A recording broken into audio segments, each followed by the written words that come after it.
Bonjour les escrocs, je suis Agrid et vous êtes sur 40K Wargamer. Alors aujourd'hui, on va parler pigments métalliques, on va parler du traitement de l'acier dans sa globalité. Si vous suivez un petit peu la chaîne, on a fait faire des plaques comme ça à l'impression 3D par Knorel. Donc Knorel, voilà, c'est l'heure pour ton craft de passer sous les pinceaux. Alors, l'idée c'est de le faire acier intégralement et de le vieillir. Donc on abordera aussi les différentes façons de vieillir l'acier. On fera des coulures, que ce soit d'huile, de rouille, de différents corps gras qu'on peut retrouver sur les chars. Et on fera aussi un traitement au pigment pour tout ce qui est rouille. Voilà. Alors de quoi on a besoin? On a besoin de pigments métalliques. Idéalement, on utilise 2 voire 3 teintes, c'est toujours mieux, ça permet d'apporter un peu plus de variation. Du plus foncé au plus clair, là c'est du scale 75, donc le black metal, le trash metal et le heavy metal. Outre les noms qui sont super sympas, les teintes sont vraiment bien. Voilà. Pour info, le trash metal ressemble de très près au Polygon Metal ou Lead Belcher de chez Citadel. Donc voilà, on va commencer tout simplement. Qu'est-ce qu'il nous faut? Un pinceau de brossage mode sale, hein. Celui-là il sert à plein de choses et surtout au brossage violent, hein. Il a souffert, je sais pas quel âge il a, d'avoir 5 ou 6 ans. Celui-là c'est un Army Painter Wargame véhicule terrain. Bon voilà, à force de le nettoyer il va pas très bien, mais il fait toujours très bien son office. Donc comment on va faire notre aplat? Déjà dans un premier temps, hop, on va commencer par du foncé et on va toujours le traiter dans le même sens. On est sur une sous-couche noire parce que le métal, les pigments métalliques apprécient fortement les sous-couches noires.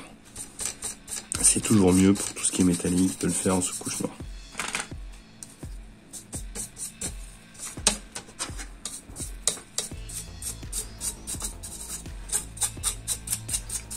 Alors, pourquoi je dis qu'il faut le faire toujours dans le même sens?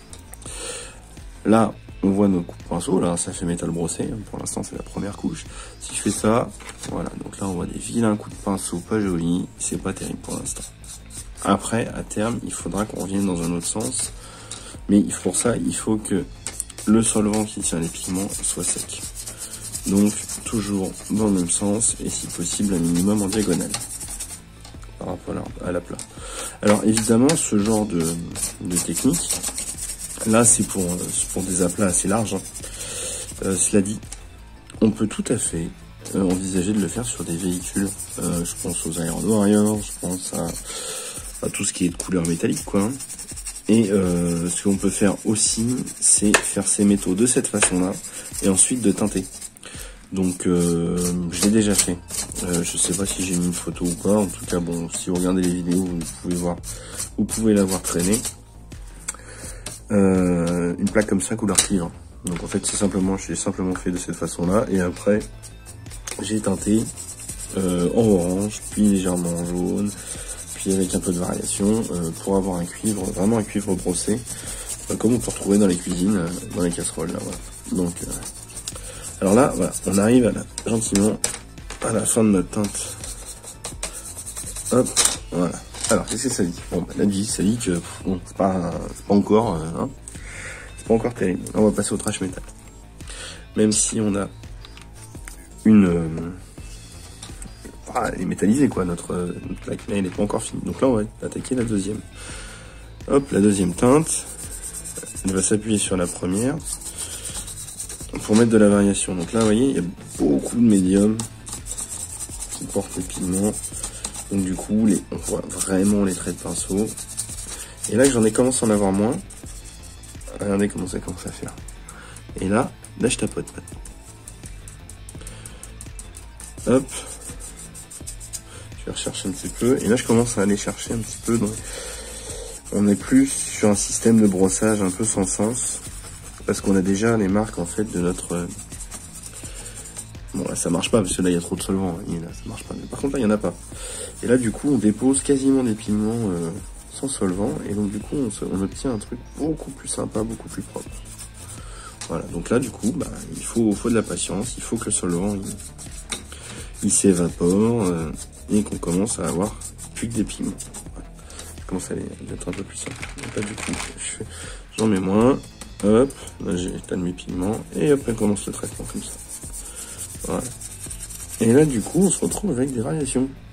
Est-ce qu'on les voit bien à la caméra? On les voit, ouais, ça c'est cool.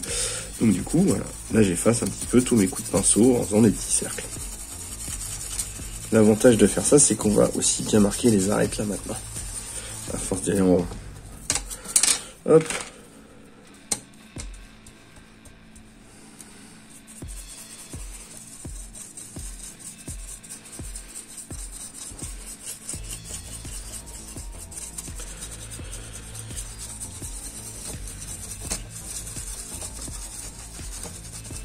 Alors, voilà. Bon là, c'est pour faire un acier un peu brut. Hein. Pour faire des aciers plus clairs, on peut partir de la teinte un peu plus claire, puisque par exemple Scale a une quatrième teinte d'acier qui s'appelle le Speed Metal. J'ai bon, ouais, c'est Speed Metal, qui est sympa. Et après, il y a même des blancs métallisés chez Scale. C'est ce qu'ils appellent, c'est la gamme Alchimie. Alors après, il y a des pigments métallisés teintés, tout ça. Donc voilà, il y a pas mal de choses à faire, notamment chez Scale. Du coup, chez Games of World aussi. D'ailleurs, en parlant de Games of World, j'ai vu leur peinture chrome là, qui a l'air oufissime. Enfin, j'en commande et que j'essaye ça. Bon, voilà. Vous voyez ici, là, je suis pas hyper content du rendu, là, tout ce côté-là. Autant de ce côté-là, ça va. Je suis assez content. Autant de l'autre. Je suis pas... c'est pas fantastique. Alors du coup, je me dis que je vais peut-être... bon, déjà, je vais attendre un peu que ça sèche. Les poils de barbe. Ouais, c'est un peu le problème quand on est barbu. Je perds un peu ses poils comme un chat. Hop, je vais remettre un petit peu de pigment métallique. En espérant que cette fois-ci ça prenne un peu mieux. Non, ça va pas. Là, il y a un problème de sous-couche à cet endroit-là. Alors, c'est pas Norelli qui me l'a fait cette sous-couche, parce que j'ai repassé de la sous-couche polyuréthane, mais il est possible que j'ai eu un petit peu de nettoyant qui soit passé par là avant la sous-couche. Et donc, du coup, bah voilà. Bon, c'est pas grave. Comme le but, c'est aussi de faire du weathering, et ben on va utiliser cette zone moins jolie pour la rouiller et faire des coulures et des choses comme ça. Ici ça va, je suis assez content. On va enrichir un petit peu la teinte quand même par endroit avec la troisième teinte plus claire. Hop, donc là j'en mets pas beaucoup, j'ai pas besoin.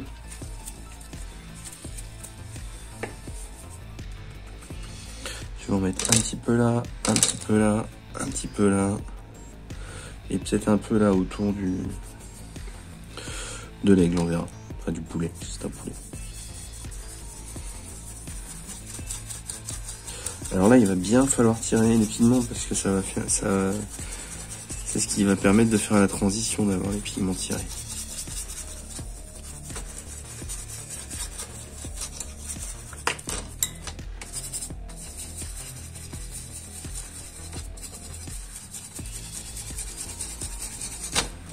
C'est toujours sympa d'apporter des variations dans les métaux, ça fait plus vrai. Voilà. On a une zone qui du coup se retrouve légèrement plus claire ici, il y a un peu plus de foncé là, ici c'est un peu plus clair, ici ça va être un petit peu plus clair. Voilà, ça fait partie un petit peu de ce qui fait vrai quoi. Donc là, je vais remettre un petit peu de ça, et ça veut pas, hein, définitivement, si ça veut pas, donc du coup, on va le traiter autrement, il n'y a pas de souci. Voilà.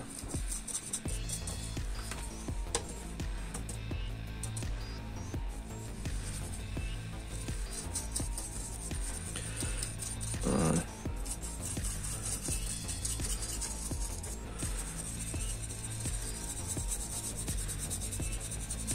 Et voilà. Bon. Donc là, on a notre zone qui est ratée. Enfin, ratée, moins jolie. Et le reste, c'est pas trop mal. Moi, je commence à bien aimer ce genre de choses. Là, voilà. Donc là, on va avoir une teinte un peu plus claire. On peut aller marquer un petit peu les arêtes dans ce sens-là. Ouais. Hop, on a marqué les arêtes. On va mettre un petit peu de contraste. Et c'est sympa. Bon, voilà. Voilà où on en est tout de suite. Ça, vous voyez, ça se fait vite. On a mis, quoi, même pas 8 minutes. Voilà, on va garder ça de côté pour que ça se voit bien. Voilà où on en est. Maintenant, on va passer au traitement à l'huile. Dans un premier temps, et après on passera au traitement au pigment. Alors, le traitement à l'huile, comment ça marche? Déjà, c'est de la peinture à l'huile. Alors, il y a des marques qui ont fait des choses très sympas, qui s'appellent des on brushers. C'est MIG qui fait ça. Hop. Et ils sont où les deux autres? Hop. Voilà. Et le dernier est là. Alors, ça c'est les 4 on brushers que j'ai. Ça, je m'en sers pour faire du verre de gris. J'en parle dans une vidéo. Et ça, c'est ce que je me sers sur mes véhicules. 2 teintes rouille, une teinte salissure et une teinte huile. Noire, quoi. Ça marche super bien. C'est génial. Il faut utiliser par contre un diluant pour huile. Donc ça, c'est ce genre de choses. Odorless Thinner for Enamel Products. Bon, grosso modo, ça veut dire que c'est un diluant pour huile. C'est ni plus ni moins que du White Spirit. Donc là, à côté de moi, j'ai une bouteille de White Spirit désaromatisée. Parce que, bah, mine de rien, ça sent fort le White Spirit. Sinon, ça va. Donc voilà. Donc par contre, c'est vachement moins cher en grand conditionnement. On va pas se mentir non plus. À l'heure actuelle, j'ai pas vu de différence entre le produit de chez AK ou d'une autre marque, puisque MIG fait ça aussi, et le White Spirit désaromatisé. J'ai pas vu de différence. Donc on va vite fait faire des coulures. Ça va super vite, vous allez voir. Alors comment ça marche? Alors là, ça c'est un brusher. Le conditionnement est super pratique, d'accord? Il y a un pinceau au bout, c'est comme un truc de mascara, quoi. Ça marche avec un tube d'huile. Hein. J'ai aussi, par exemple, des tubes d'huile de chez Lidl, parce que souvent ils en font. Bah ça marche très bien.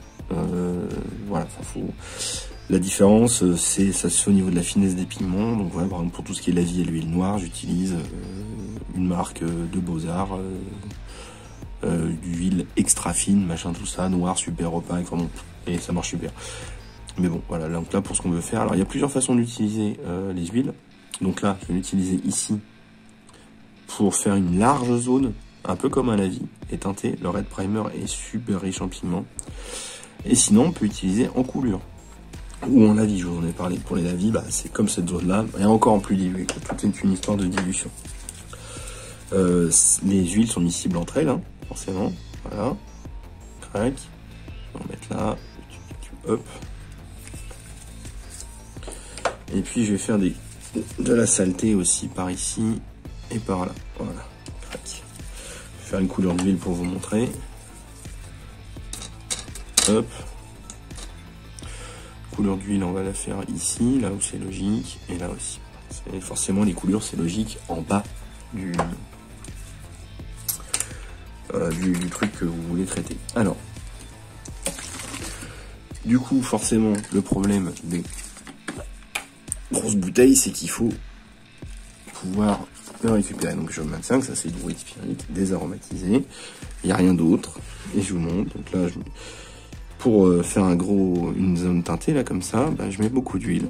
Voilà. Je mets beaucoup de White Spirit, pardon.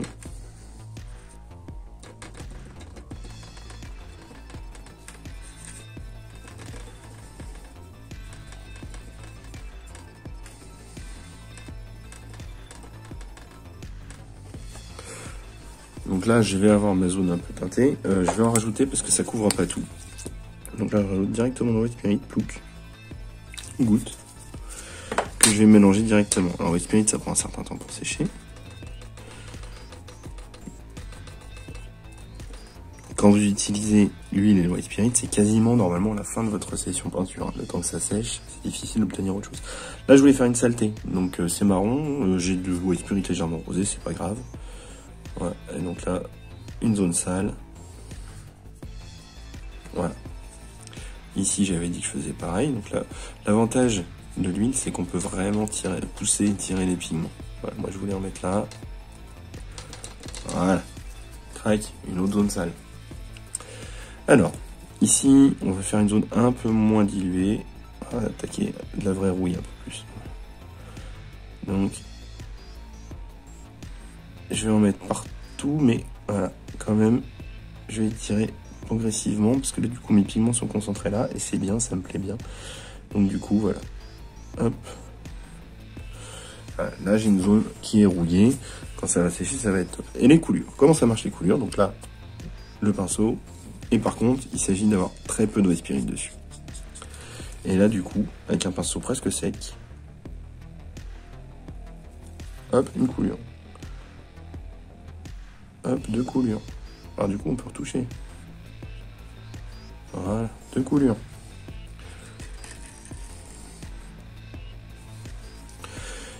Et hop, avec le pinceau, pas trop chargé. Donc là, même, il est assez chargé, même. Là, je l'ai essuyé. Et voilà. Et hop, on a de la coulure sympatoche qui peut couler d'un bloc moteur, de riz verrouillé, de plein de choses.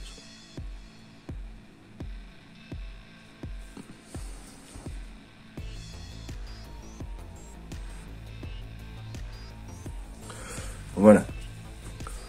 Pour les huiles, ça va vraiment tout seul. Et enfin, on va passer aux pigments. Alors les pigments, c'est une autre façon de faire du weathering. C'est une autre matière. Vraiment, hein, parce que là, les pigments, on touche vraiment de la poudre. Et pour le poser, le pigment, bah, il va vous falloir aussi un solvant. Et en l'occurrence, notre solvant, ça va être orange oxyde, oui, voilà, par exemple. Medium rust aussi. Voilà, il y a plein de teintes qui existent. Allez, vous mettre troisième teinte. Non. Allez, là. Voilà. Donc là, les pigments, voilà, plusieurs marques en font. Green Stafford, les pigments sont bons et de bonne qualité, ça faut reconnaître. AK, top, comme toujours. Voilà. Donc je disais, pour fixer les pigments, déjà pour les travailler, vous pouvez travailler à l'eau. Moi, je les travaille à l'alcool. Pourquoi l'alcool? Déjà parce qu'on l'avait recommandé dans un premier temps, donc on peut, bon, on sait jamais tout, donc du coup, quand j'ai eu l'information, j'ai essayé et c'est top. Et ça s'évapore vite. Ça c'est bien. Pour le pigment, c'est quand même pratique parce que à l'eau, ça s'évapore pas très vite l'eau et du coup forcément on peut avoir des loupés. Alors, pigment, donc on va commencer par un pigment assez foncé, c'est le Track Rust de chez AK. Hop, donc il y a plusieurs façons de le bosser.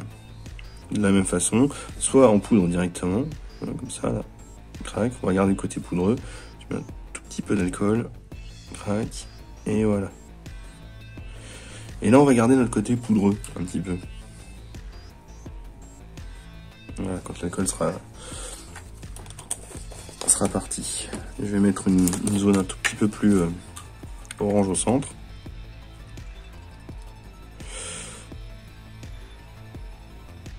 Voilà. On s'y croirait, hein. L'autre façon de les travailler, c'est de vachement les diluer. Alors, vous pouvez donc soit le faire en poudre comme ça, c'est-à-dire quasiment sec, avec le pinceau trempé dans l'alcool, essuyer et ensuite tapoter vos pigments. Vous pouvez le faire avec un pinceau plus humide, là vous allez retrouver une consistance de peinture, je vais vous montrer. Donc là mon pinceau il est mouillé d'alcool, hop. Et là ça fait une espèce de pâte au bout et oui, on a une espèce de peinture hein, finalement. Donc bon, après c'est à vous de voir comment vous en servez. Par contre l'avantage de l'alcool, ce que je vous dis, c'est que ça sèche vachement vite. On le voit, hein, c'est déjà en train de sécher. L'intérêt de faire ça, par exemple en weathering, donc en vieillissement, vous étalez ça tranquillement et après, quand ils sont va fixer, ça s'efface.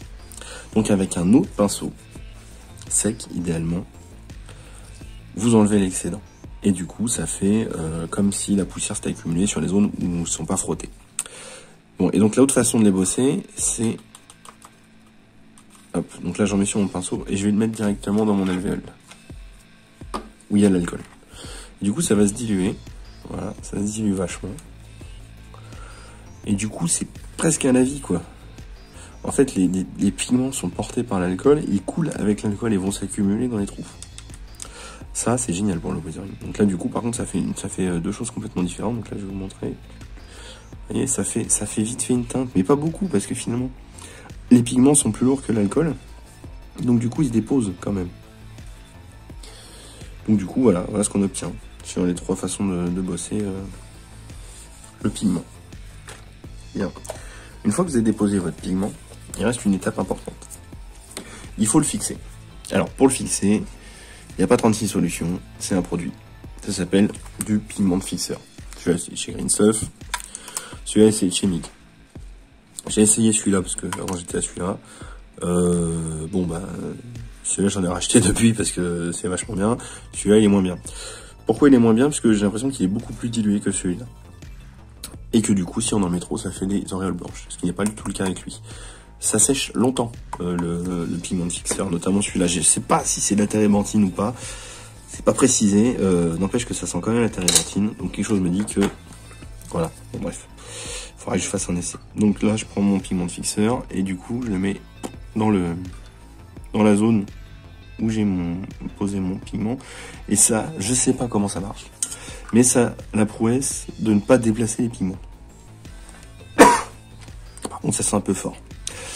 Donc du coup, là, il suffit de fixer les pigments. S'ils sont pas fixés et que vous vernissez, vous allez emmener les pigments, tout simplement. Si vous voulez emmener les pigments, ça peut aussi être une raison. Et du coup, faut pas les fixer, tout simplement. Par contre, tout ce qui est au white spirit ici, ça par contre, ça bouge pas. On peut frotter, comme de la peinture, quoi, mais faut y aller, quoi. Alors que du coup, les pigments, s'ils sont pas fixés, ça part vite.